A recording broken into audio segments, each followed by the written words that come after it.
Hello, everybody. Good morning, good afternoon, good evening, wherever you are. I'm so happy to have you here.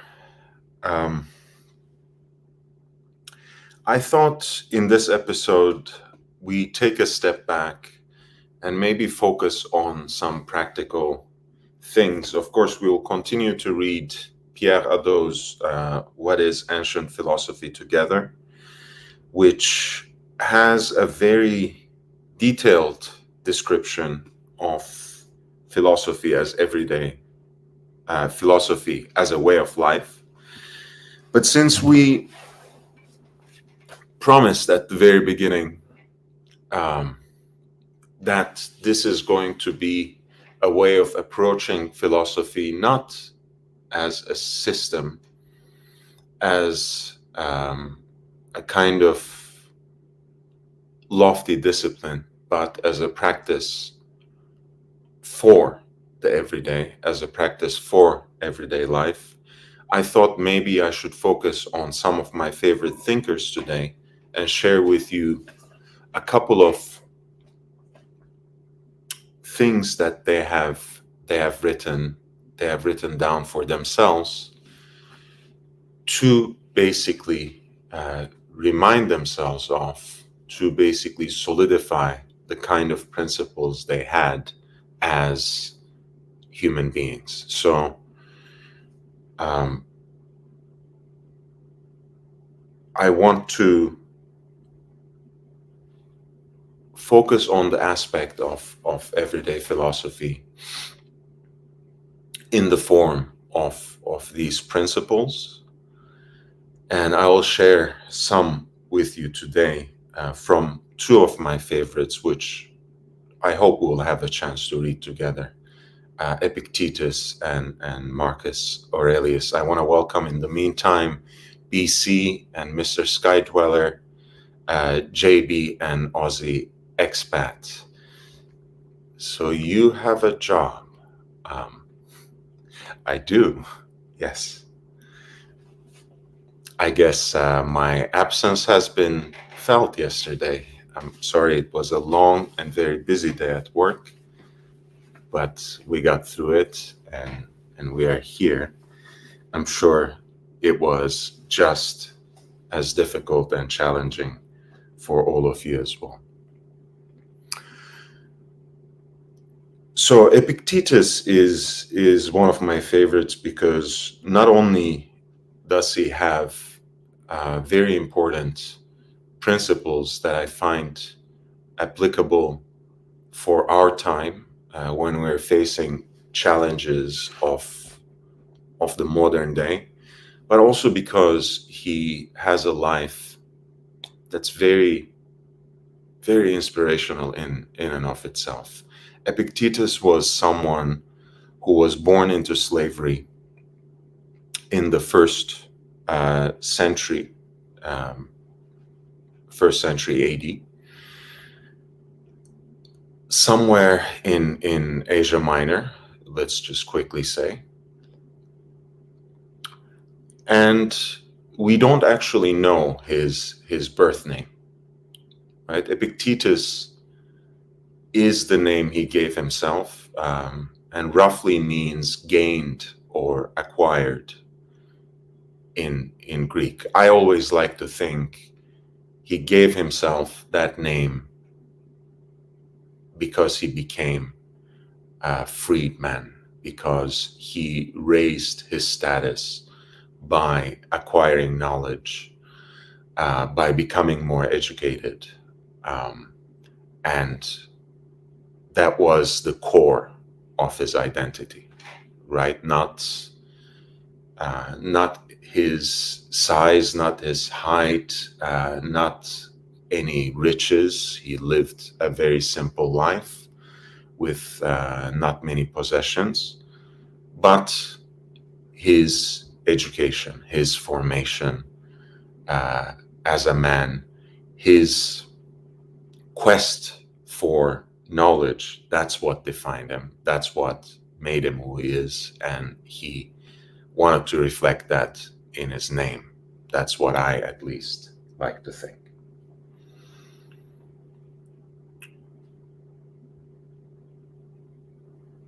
So let's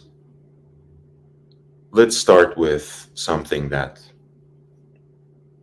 comes from the first book of his discourses.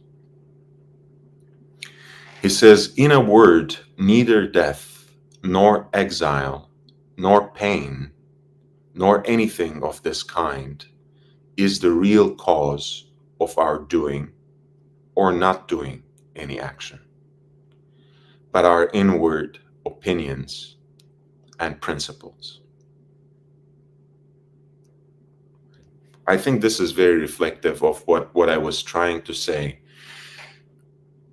in the beginning about how we have to start our journey with deciding on how we are going to live our life, making that existential choice, making that choice of life before we follow it with any sort of discourse, with any kind of philosophical system, which comes after this crucial decision, which comes after our inward personal principles, which not only comes after, but is shaped by those personal principles we have. Mr. Skydweller, again, thank you for the kind words. Lekrip, welcome. 49's fine. Good day to you as well. Fries with mayo, good afternoon to you. So, whatever is facing us from the external world, whatever seems to be striking us and hurting us coming from outside, those are all secondary. Once we are actually comfortable in our own skin, once we are living our life according to the principles that we establish, according to the informed opinions that we hold, everything else is marginal, no matter how horrible it might be, right? Note that Epictetus here is not referring to any random occurrences. It's death, it's exile, it's pain, right? But even in the face of the most severe, most grave, most morbid events facing us in the everyday life, what we need to focus on is cultivating our principles, forming our opinions, of course, in a way that's informed, in a way that that needs to remain open, of course, to others, but always takes in the opinions of others through a filter that we have established, right? Through the standards that we have set for ourselves, through principles that we hold dear. Whole Milk says, "I'm out if you start quoting beatniks." I don't have a particular case against beatniks. Nevertheless, this is not in the program today. So I'm hoping that you are going to stay. Logan Hall wanted to stop by and say hello, Lord. Thank you so much. In the meantime, if you also upvote me and help me increase exposure, that's something I always appreciate. I started by saying that Epictetus had a sense of himself that was that relied on his education, that relied on his dedication to improving himself, to making himself as a man, to forming himself as a human being through knowledge. So this is the next one that comes from the same book of discourses. Reason, he says, is not measured by size or height, but by principle. And of course, he's referring to those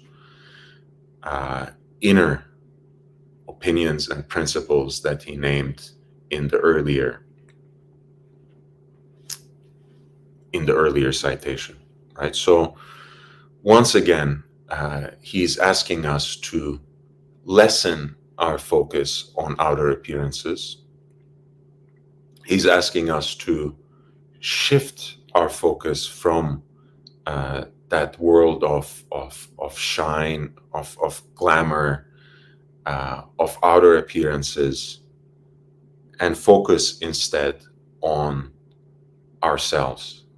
Focus instead on taking care of ourselves. Focus instead um, on establishing our own principles, those words, those sentences, those principles, those opinions that we have established after long consideration and self-reflection, and those principles that we hold dear. So once again, reason is not measured by size or height, but by principle. Scotty Clark says, where were you on Archie's? Poor Mikey was left to run the show. We needed you. Once again, I guess, I apologize. I was working. It is flattering that my absence is felt even by people like Scotty Clark, who attack me on a regular basis from the chat. So I'm sorry I wasn't there. I'll be there today. I'll be absent another day when I have important work to attend to. But I'm there for the most part. I love that we have that shtick that we are paid actors, that who are there to manufacture drama for entertainment. I find it very funny. I find it actually a genius idea that was especially worked on and circulated by Tim Wright. I think it's a great fun, but obviously, as much as we are just disembodied voices and talking heads on your screen, we also have a life and we also have jobs. So, sometimes we'll be absent, and I do apologize, Scotty. I didn't mean to disappoint you. I'll be there today. Yeah. Finchy says, how very dare you have another life and job. Sky Dweller says, Mike did a great job. I need to watch it. I didn't even have time to watch the replay, honestly. Mathis, legend, thank you for being here. Mr. Sky Dweller says he made the show fun. Stefan or Stefan says, hi, Lord, nice to see you, my friend. Thank you for coming. Turkey Vulture, thank you for coming. Finchy says, hey, I thought you were all paid actors from the talent agency. Tickers was the student teacher, right? Look, I mean, I think that's a theory.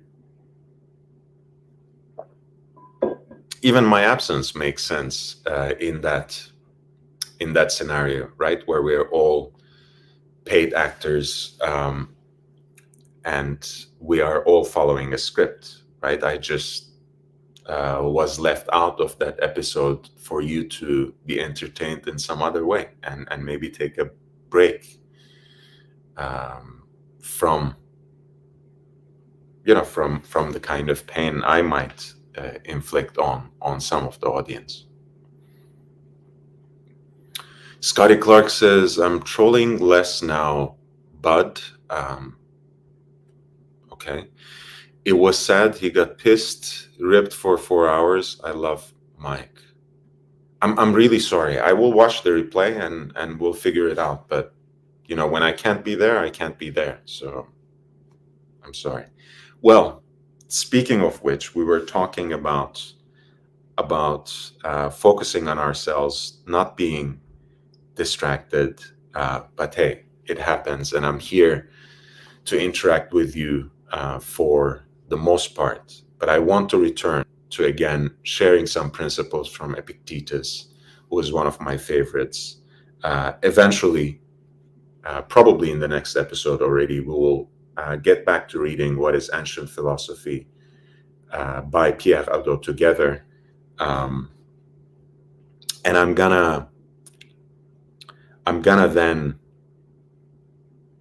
return once every so often, maybe every other episode, to read from some of my favorite philosophers who practiced philosophy as part of their everyday life and not really as a system which made them write jargony, more or less inaccessible books. The next one is something that will relate to what we are trying to do in this show, insofar as we are trying to cultivate a space and carve out the time from our day where we are letting things grow, when we are trying to build something brick by brick, and when we are trying to make the commitment to take care of ourselves and improve ourselves over time. Nothing great is created suddenly, any more than a bunch of grapes or a fig. When they're in season, what a great fruit. If you tell me that you desire a fig, I answer you that there must be time. Let it first blossom, then bear fruit, then ripen. And I want to focus here on a couple of things. OC, welcome to the channel. The Chili Badger, good day to you as well. And everyone in the chat, to everyone in the chat. We say these things about processes that take place in our world, things that we are working on, things we're trying to build. We say Rome wasn't created in a day. And at first blush, maybe this is the kind of lesson you might get from what Epictetus is saying here, right? You have to let the fig tree bloom, blossom, and then bear fruit, then let it ripen, and only then can you actually enjoy that fruit. But we take, even if we articulate this, even if we say this, even if we talk about this, about processes that take place outside of ourselves and processes over which we have no control,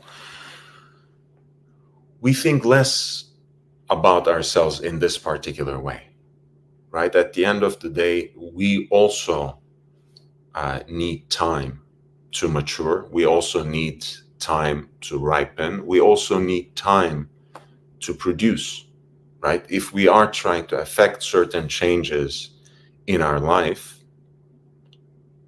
we have to take the time, right? We have to be patient. We have to work on it day by day. And we have to make sure that we don't give up just because we are not getting immediate results.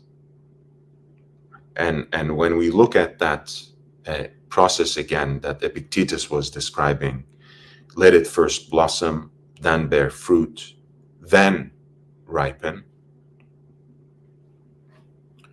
you realize that it needs to, you need to take the time, and you need to give yourself the time, and at times you need to give yourself a break when you're working on yourself, right? You have to be patient.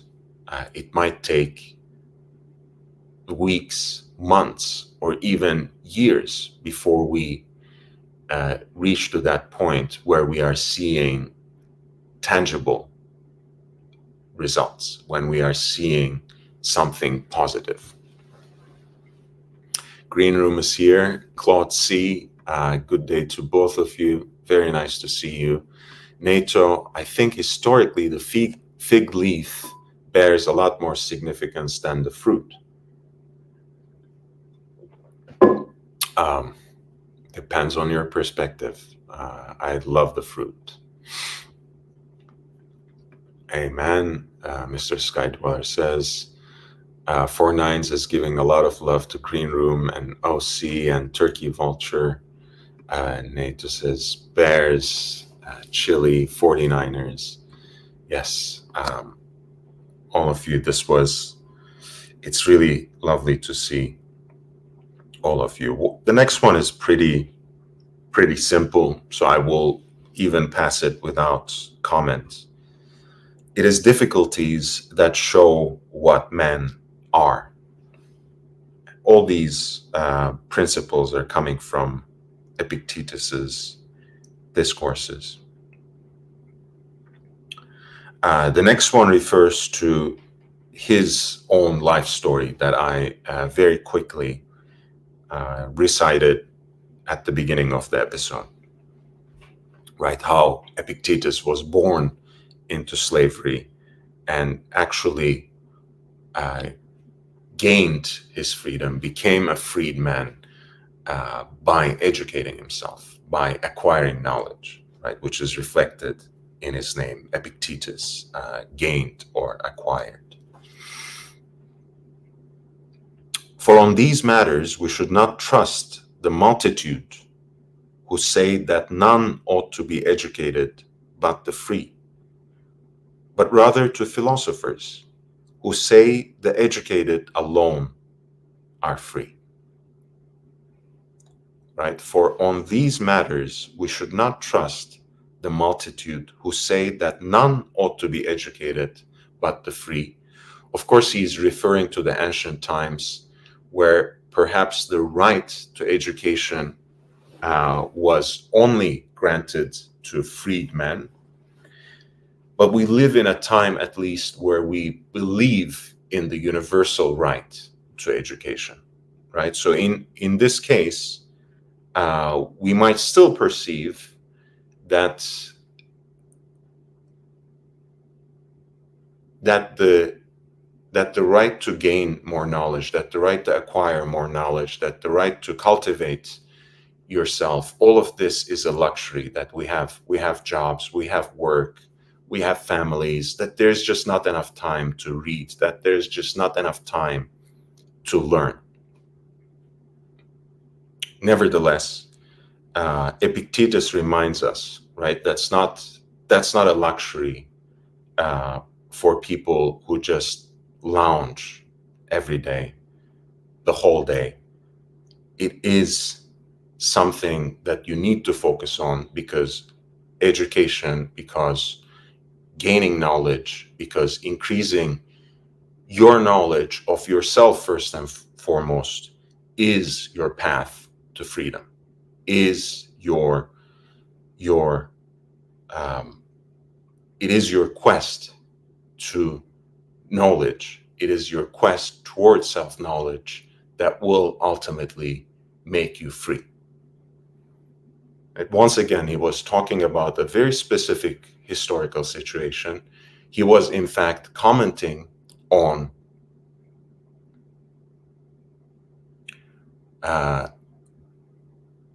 he's commenting on how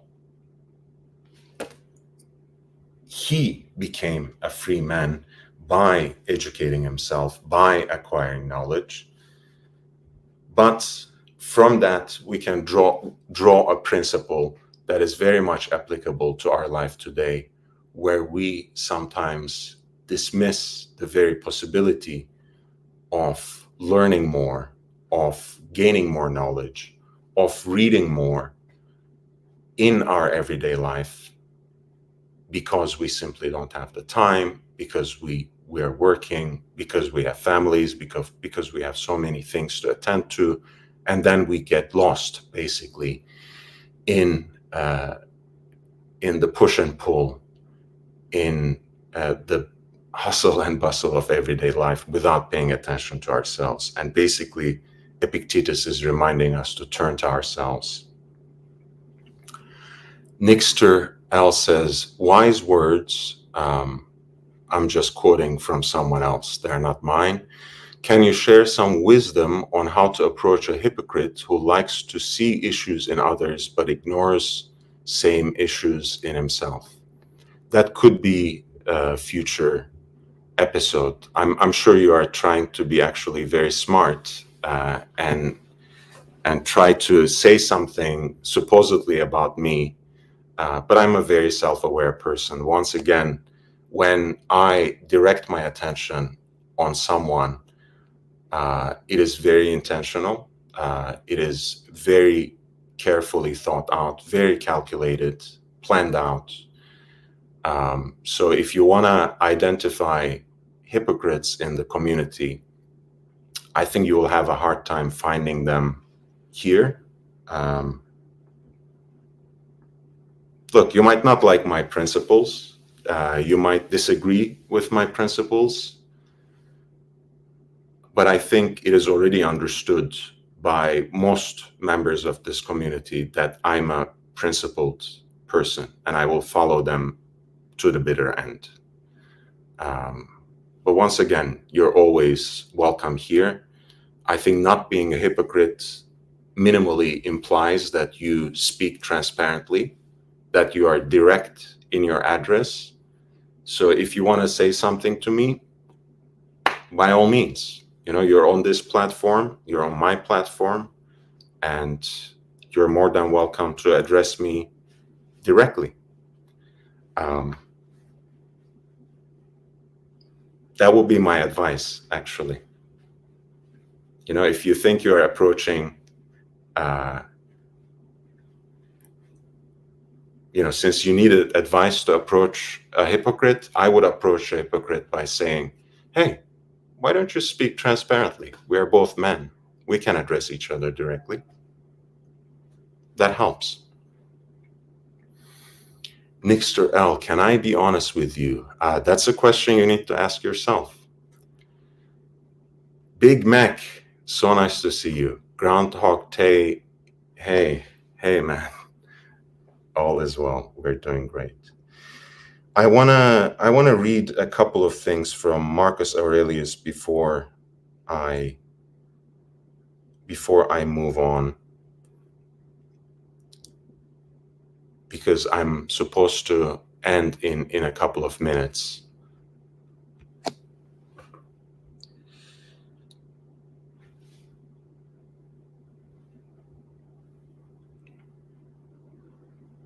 And we were talking about distractions, right? Which are everywhere, and especially on this space, right? When people are trying to derail you for their own desires and aspirations.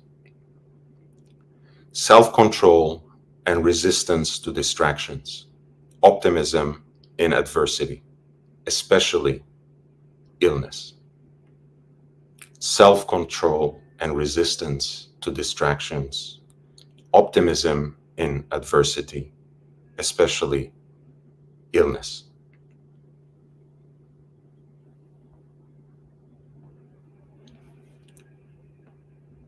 So the idea is, again, that whenever you get up every day, you will face some sort of adversity. Something will throw obstacles in your path. Something will throw challenges your way.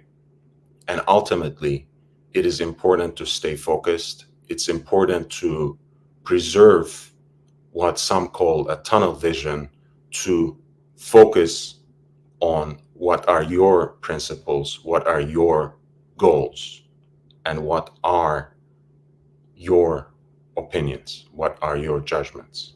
And we will remain on that path. And I will close with the very last thing that comes from the book 2 of Meditations. The earlier quote was from book 1. Marcus Aurelius hardly needs any introduction, so perhaps I did the right thing by passing it by, but he's a Roman emperor. We'll get back to him. He says, when you wake up in the morning, tell yourself, the people I deal with today will be meddling, ungrateful, arrogant, dishonest, jealous, and surly. They're like this because they can't tell good from evil.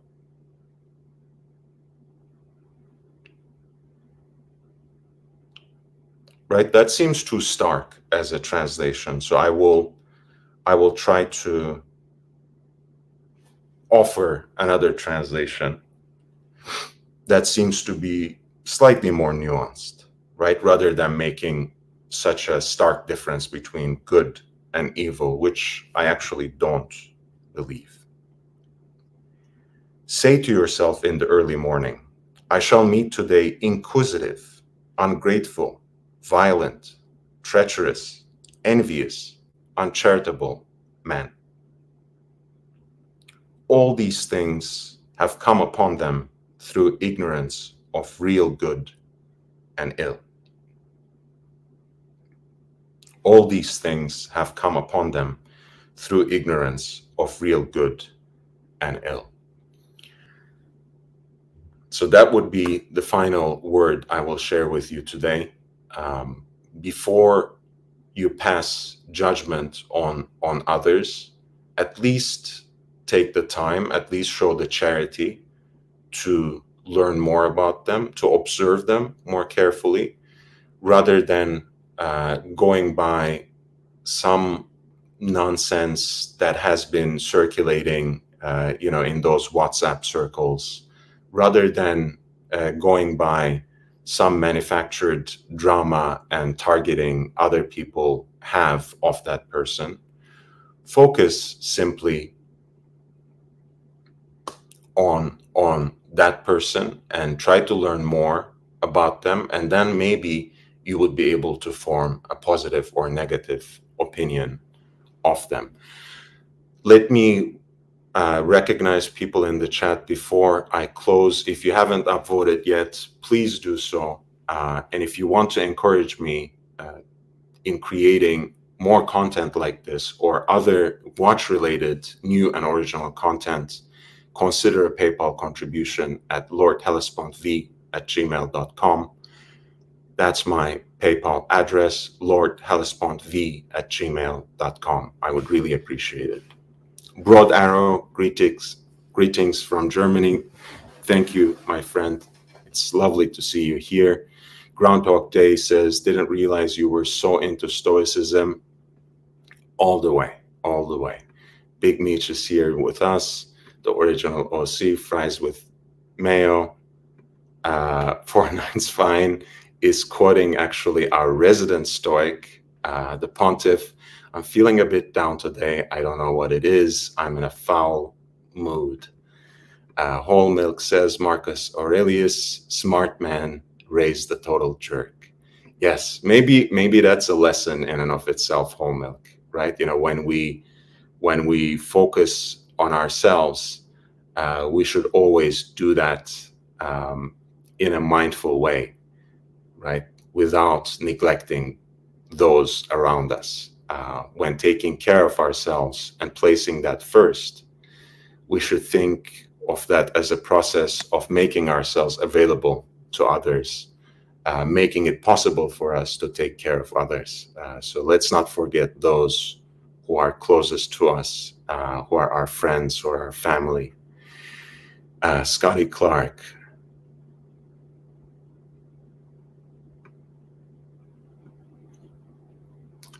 And on Hemingway. I'll read this. It matters not how straight the gate, how charged with punishments the scroll.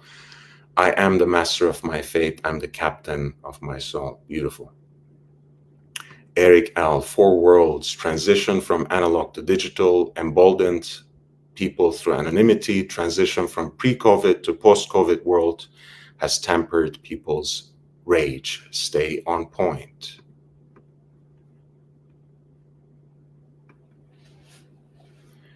Nixter has a lot to say. maybe you can come back on my after show, and then I will be happy to respond to you. I will be happy to deal with you. I'm not going to pollute an everyday philosophy stream with your, I don't know, whatever this is. I don't even want to name it. So for everyone else, please upvote. Please help me spread the word about the channel so I can reach my first goal, my very important goal on YouTube of reaching 1,000 subscribers. Check out my other videos. There's a lot of interesting watch content and more content coming on the way. If you want to encourage me in creating this content, consider a PayPal contribution. And my address for that is lordhellespontv@gmail.com, lordhellespontv@gmail.com. That's also my primary point of contact. So please feel free to reach out to me in that way as well. Thank you.